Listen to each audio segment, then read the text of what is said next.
সামনে বরিশালবাসী ৮ দফা দাবি নিয়ে দাঁড়িয়েছি।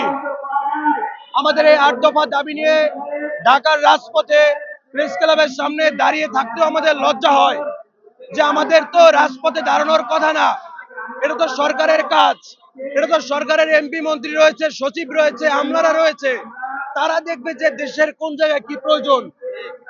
সেখানে আমাদের এই রোদে ঘাম ঝরিয়ে জাতীয় প্রেস ক্লাবের সামনে আমাদের কেন দাঁড়াতে হবে? আপনাদের সাংবাদিকদের মাধ্যমে আমরা আমাদের ৮ দফা দাবি বলতে চাই। এটা বললে আমরা বিশ্বাস করি যে আমাদের এই ৮ দফা দাবির বিপক্ষে কেউ যাবে না।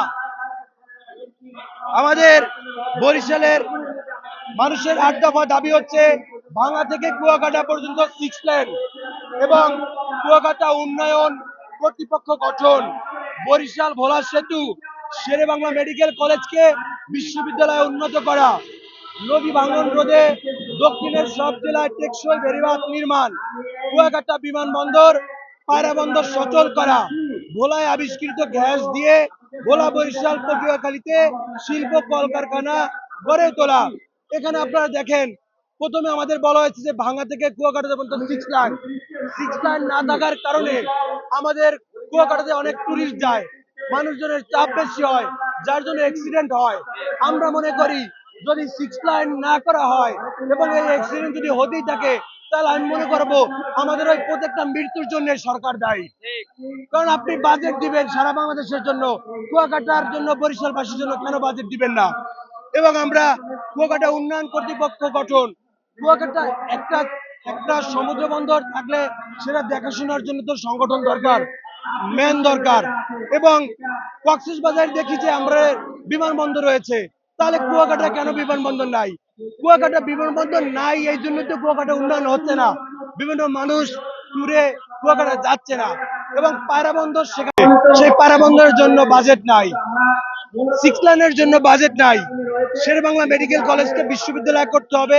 আমরা বলে থাকি যে বরিশাল নদীমাতৃক দেশ, তাহলে নদীমাতৃক দেশ যদি হয়, তাহলে নদীমাতৃক, এটা আমরা বলেছি যে নদী ভাঙন রোধে দক্ষিণের সব জেলার টেকসই বেড়িবাঁধ, তাহলে বেড়িবাঁধ না দিলে তো নদী ভাঙতে ভাঙতে আমরা পানির সাথে চলে যাব।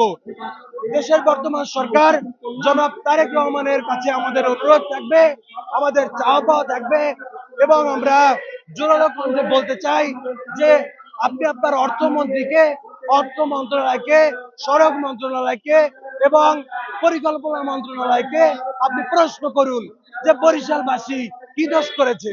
বরিশালবাসী কি এই দেশের মানুষ না? বরিশালবাসী কি ধানের শীষে ভোট দেয় নাই? বরিশালে কি বিএনপির এমপি মন্ত্রী নাই?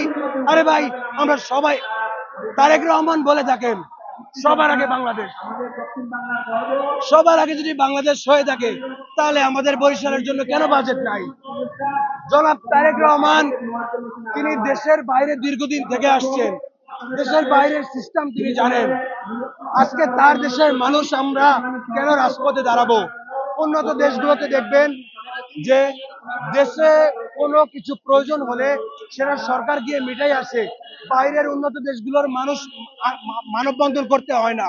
তাহলে আমার দেশের সরকারকে তো আমরা ভোটে দিচ্ছি ওই জন্য যে জনগণের চাহিদা মিটাবে।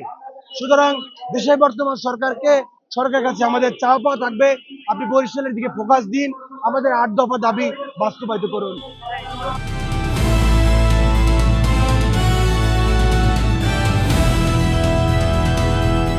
দিনাজপুর টিভি, মানুষের জীবনের কথা বলে।